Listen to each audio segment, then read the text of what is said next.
defined by your past. You are prepared by it and have the abilities you gained from it. Number 5, the government, the monetary system, and the cycle of power and wealth. I'm going to call it out here. I hope I don't get in trouble for this one. Didn't I say no government talk on my channel? What happened? No politics. That's what I said. No politics. Don't want no politics. Please, no politics. It's all about the government. The system is the system, whoever the president is. Okay? That's what I'll say. That's my only. I'm going to try to avoid political statements altogether. But here we go. The government, the monetary system, and the cycle of power and wealth. Government plays a role in creating rules which either perpetuate social mobility or income inequality. We are all currently slaves to the monetary system. In the past 30 years, now 40 years, income inequality from 1980 to 1920, income inequality has grown like never before as more money and corporations are able to influence politics.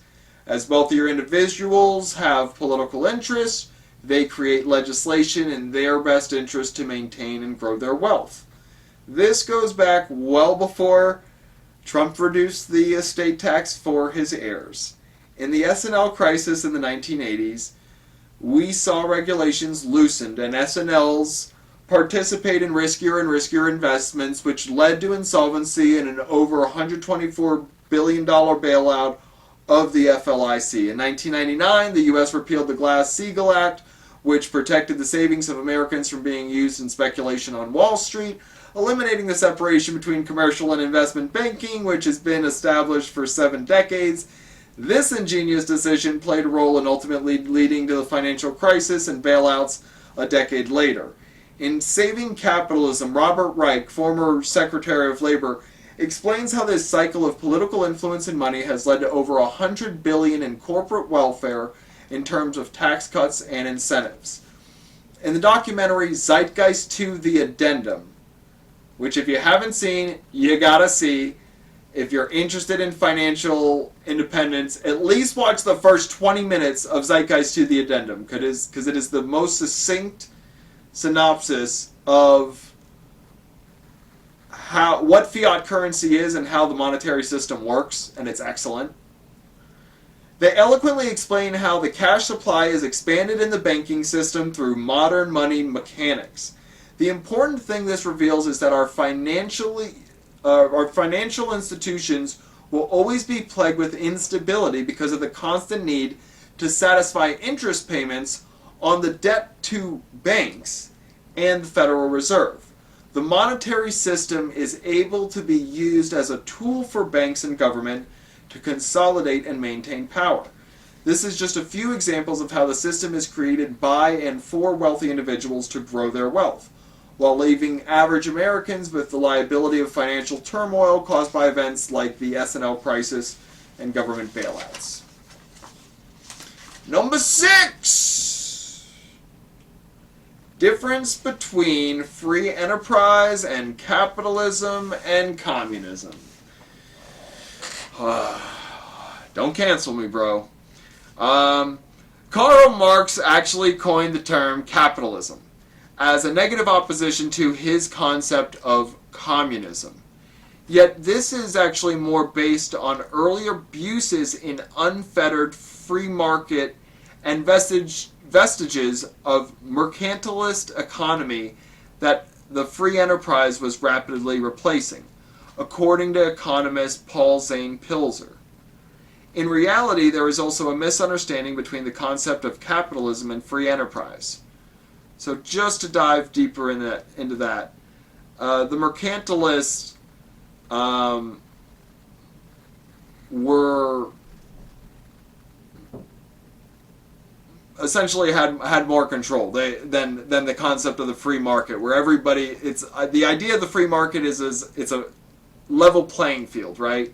And so how capitalism was demonized is relating it to the mercantilist, who essentially, just kind of ran the world with, like, money was power to them, and it's kind of the worst paintings of what capitalism can be, right? Instead of a vehicle for growth for everybody, it's a thing to enslave everybody, right? So the difference between capitalism and free enterprise that most people don't understand. Free enterprise is about equal opportunity, while capitalism is more about utilizing capital as a power to essentially boss people around and control outcomes for the benefit of a select few. Yet technology is changing faster than mentality and occupational shifts. We are working off of a 20th century mentality and wondering why it is failing in the 21st century reality. This manifesto is about helping to reawaken the true free enterprise nature of human ingenuity.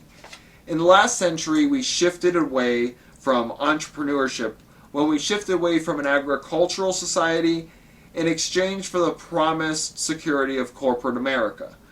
I also enjoyed Pilser's view of measuring economic success in terms of capitalistic humanism, which values economic success in terms of the both financial and holistic success of the individual.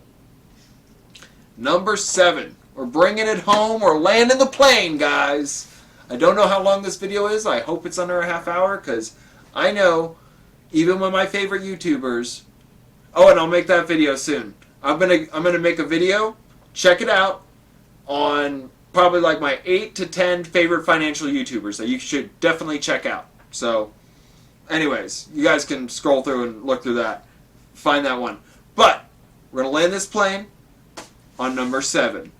Job security is a passé delusion. Trading time for money, you will always feel strapped for both.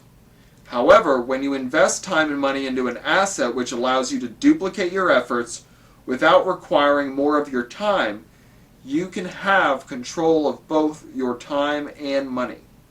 For instance, say you have 40 hours to earn in a week, and you're doing really well, you're making 25 an hour. Then, even if your spouse also works with a similar income, you still have limited discretionary time and income for vacations, and you'd be nervous about your ability to pay your bills if one or both of you lost your job. Yet, if you have a big business of over 500 employees, you have a work week of 20,000 hours. And if you just generate $2 for each hour worked, you can see how your cash flow would exceed your expenses of the four-eyed monster, and you would no longer be beholden to trading your time for money at a job. This is what I mean when I say true financial freedom. As we progress in this YouTube series, in this book, I will discuss the best ways I have seen to create this level of debt-free cash flow after pursuing mentors in this arena for more than a decade. So that is where I will leave you off. Those are the biggest causes that I see kind of in the system, you know, and it touches on a lot of different things. And in the future videos, the biggest things that I'll talk about in the solution is the mindset and the models that lead to financial independence. So definitely check those out in the coming videos. It's been awesome. It's been fun. If I don't see you, you know, good morning, good afternoon, good evening, and good night. And I'll catch you guys on the next one. Much love. See you, family.